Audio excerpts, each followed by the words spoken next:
Hello, friends. This is Srinath here, and I'm senior analyst with Motilal Oswal AMC. As you all know, Motilal Oswal AMC manages about 35,000 crores of assets, both in mutual fund and PMS. And there's a whole number of asset managers like us, all of who are managing funds. So how do we get an edge? So the way we get an edge is by using some proprietary investment frameworks. Investment frameworks जो हम खुद develop किए हैं और use करते हैं, so that we get an edge in the marketplace. So today we'll be discussing some of those frameworks, and the frameworks are discussed in two parts. So don't miss the second part. In the first part, we'll be discussing general frameworks and quality frameworks, and in the second part, I'll be covering growth frameworks, longevity frameworks, and price frameworks. So to get the full benefit of both the presentations, don't miss the second part. So let's start with the first part.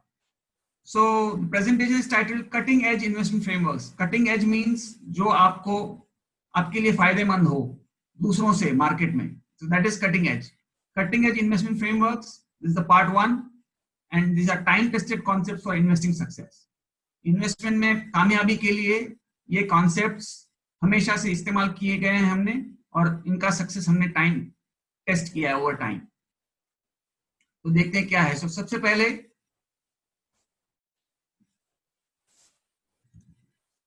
what is an investment framework? Investment framework मतलब क्या है? So for the purposes of this discussion, a time test investment framework is a time tested concept which is useful for making equity investing decisions. As simple as that. What are the characteristics of investment frameworks? Investment frameworks mainly originate in academia. Academia means in colleges and universities, where professors come up with various investment frameworks. Hence, wide-ranging reading is highly recommended. Next, proprietary investment frameworks are most valuable. Proprietary means that which you develop yourself. So your own investment frameworks are most valuable because they cannot be replicated by others in the competition. Investment frameworks should be time tested. They have to be applied over time so that they can be refined and improved upon, and they get the desired results. They should be valid across stocks, sectors, and sometimes even geographies. Investment frameworks, if they are applicable in India, they should be kind of applicable in the US, in UK, or any other markets. So then it's a real universal investment framework. And confirmation enhances conviction, which means जब आप investment framework को apply करते हो and the results आपको confirm करते हैं कि हाँ ये work कर रहा है, तब उस investment framework पे आपका conviction और बढ़ता है. So confirmation enhances conviction about the investment framework. And finally, practice and improvement enhances results. आप उस investment framework को बार-बार implement करो, practice कीजिए, उसको improve कीजिए, तो आपके results जो हैं वो बेहतर निकलेंगे. Investment results मतलब आपका investments और grow करेंगे. So let's start with some general frameworks before we get into some specific frameworks proprietary to Motilal Oswal. So first and most important framework is to distinguish, to separate investing and speculation. Investing अलग है, speculation अलग है. इसका difference जानना सबसे पहले बहुत important है. So an investment operation is one which on thorough analysis promises safety of principal and a satisfactory return. Operations not meeting these requirements are speculative. ये Ben Graham, who is the guru of value investing, ने लिखा है way back in 1930s or so कि investment means necessarily there has to be thorough analysis, and hence the principal which you invest should be safe, and then there should be a satisfactory return. That is what is investing. Anything which doesn't meet this requirement are speculative. So in sum, what does it mean? An investor seeks change in the value of the stock, seeks change in the value of the business in which he invests, whereas the speculator only seeks change in the price. So they are they just want to change, they just want to see the price of the share go up after they've invested, but not necessarily the value of the shares in which they have invested. So that is the fundamental difference between investor and speculator. So to know this difference is very important. We are not saying that you shouldn't speculate. You should speculate, but don't mistake speculation for investing or investing for speculation. The two are completely separate. Then we go to Warren Buffett's investment framework, जहां से हमको inspiration मिला है अपने framework के लिए, मोतीलाल ओसवाल के framework के लिए. First, let's see what Warren Buffett has to say. He says they invest in businesses we understand. So first, you have to understand the business in which you invest. A share is not a piece of paper or a depository account. It represents the underlying business. So say a share of Hindustan Unilever is not just a share. It represents a share or a part of Hindustan Unilever's business. So you should invest in Hindustan Unilever only if you understand Hindustan Unilever's business, not just its share. So as Warren Buffett says, we invest in business we understand with favorable long-term economics. Favorable long-term economics means all the aspects of the business should be favorable in terms of demand, supply, customers, and so on and so forth. With an able and trustworthy management. So the business should be good and it should be managed favorably. So that's very important. And with a sensible price tag, which means it should be priced favorably. It should not be overvalued, the share. So these are the 4 frameworks with which Warren Buffett invests and through which we have derived most of our investment framework as well. This he wrote way back in 2007 in his annual letter to the Berkshire shareholders. So based on that, we come to Motilal Oswal AMC's master framework, which we call QGLP. What is QGLP? In a nutshell, it is quality, growth, longevity at reasonable price. That is what QGLP stands for. And very briefly, what is it? QGLP. Q stands for quality of business into quality of management. We'll see why it is into, but it is quality of business into quality of management. So it should be a stable business, preferably consumer facing, because consumer facing businesses are more stable than business facing businesses. Then the business opportunity should be huge. There should be sustainable competitive advantage for the company. Okay. Then a competent management team. And finally, it should all reflect in healthy financials and ratios. When all these are present, we can say the company has quality, Q. Then we come to G. G stands for growth in earnings. So growth in earnings comes from volume growth, price growth, product mix change, operating leverage, and financial leverage. We'll briefly see what this is all about. Then comes longevity. Longevity is length, lambai जिसे कहते हैं. So longevity of both quality and growth, which means the long-term relevance, business should be relevant over the long term. Then companies should extend their competitive advantage period, and then the growth momentum should sustain. That is what decides longevity. So we've covered quality, growth, longevity. And then once you have quality, growth, and longevity, all of this should reflect finally in a reasonable price. You can't overpay for quality, growth, and longevity. It will not yield in returns. So finally, price should be it should be a reasonable valuation, and there should be enough margin of safety between the price and value. That is what we call price. So when all of this is present, QGLP, then you expect the stock to do well.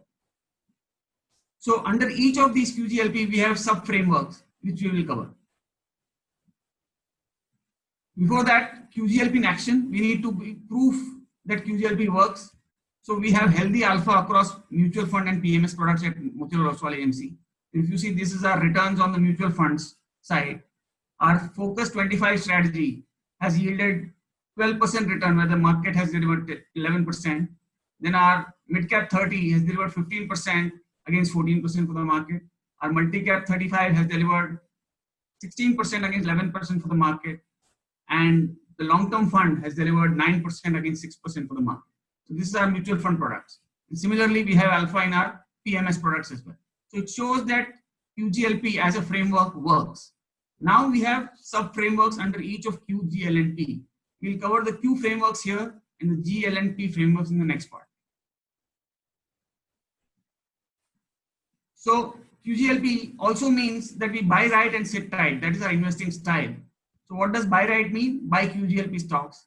And sit tight means have the patience to ride the various cycles. So that's how QGLP and buy right, sit tight go hand in hand. Once we buy quality stocks, then if we sit through them, then the returns are maximized. So we come to the quality frameworks. So the first quality framework is that both quality of business and management is important. So that's why it is quality of business into quality of management. Why quality of business into quality of management? That's because 1 into 0 is 0. 0 into 1 is also 0. It's only 1 into 1 is equal to 1. So either of quality and business, quality of business or quality of management, if it's not there, it doesn't work. So we need both quality of business and quality of management. This is most important to understand.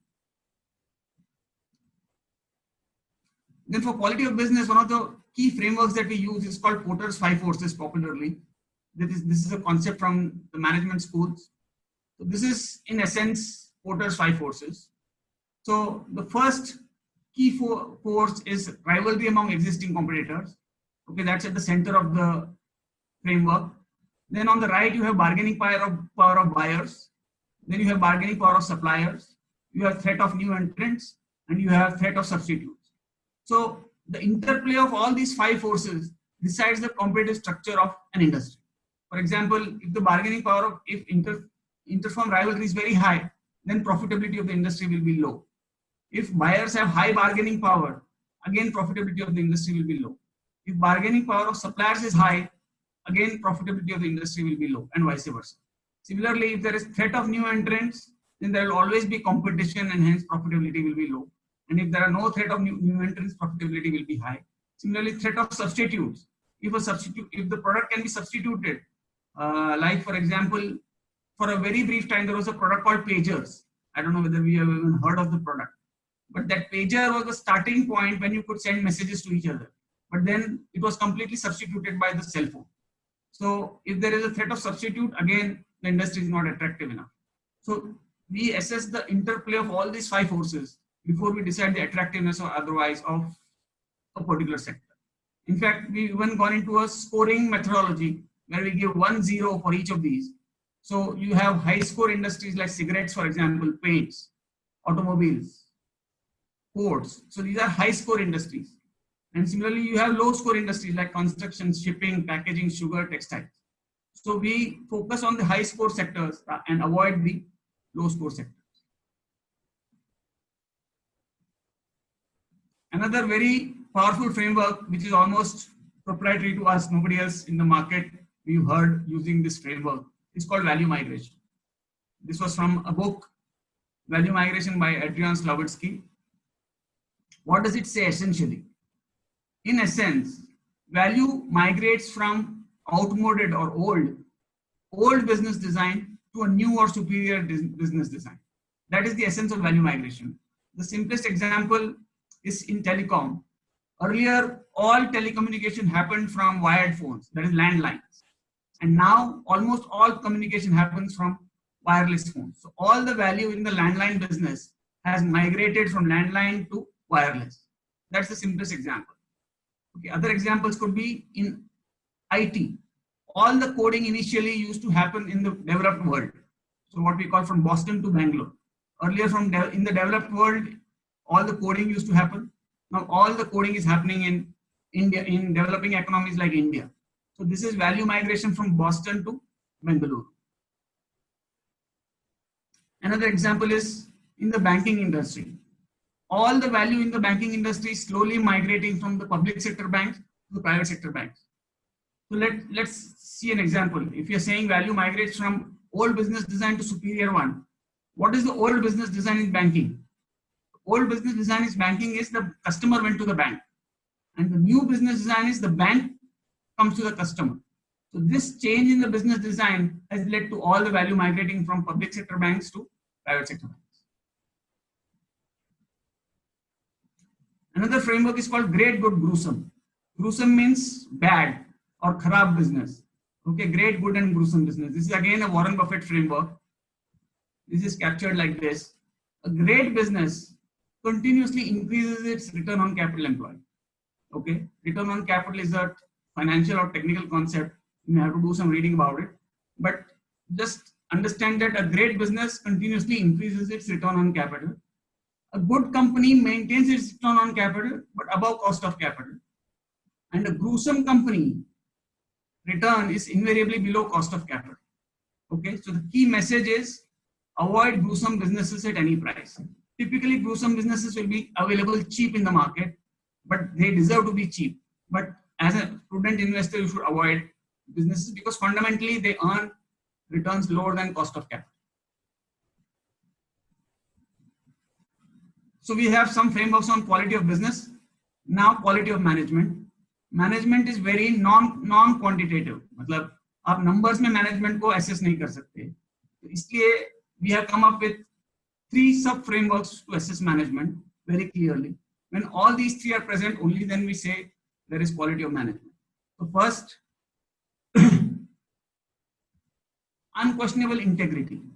Integrity means honesty. So honest managements are the first and foremost criteria. If managements do not have integrity, we avoid such businesses.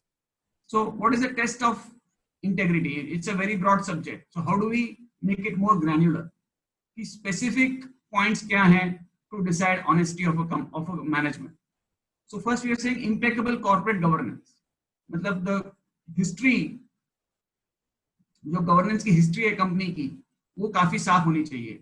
There should be no problems of the company with respect to law and order or whatever, no breach of law and order and so on. That is called impeccable corporate governance. It should have concern for all stakeholders, not just shareholders, but also employees, customers, community, taxes. I mean, the government, it should pay the taxes. So concern for all stakeholders and not just 1 or 2 stakeholders. Preferably, it should be a full tax-paying company and with a well-articulated dividend policy. Full tax-paying company means there are no problems with the authorities, so we should not expect any problems there. And the dividend policy means they care for the minority shareholders as well. Otherwise, the majority shareholders, which is the owners, they can claim that all the money in the company is my money, rather than saying, okay, there is a big share of the profits which the minority shareholders also deserve. So full tax-paying company with a well-articulated dividend policy. Once integrity is established, then we come to competence. So integrity first, but then integrity alone is not enough. Honest businesses, honest managements need not necessarily do well. They also need to be competent. So after establishing integrity, we come to competence. So in competence, excellence in strategy and execution. That's we must check their past record in both strategy and execution. Then it should sustain competitive advantage. Competence means sustaining an advantage over competition. That is the most important part. And finally, growth mindset. So once you have integrity, competence, then the management should always think of growth. So for growth, our tests are long-range profit outlook and efficient capital allocation. So once all these characteristics we look for in a management, then we say there is quality of management. So we looked at quality of business, we looked at quality of management. Next, we will look at growth, longevity, and price. For that, don't miss part 2.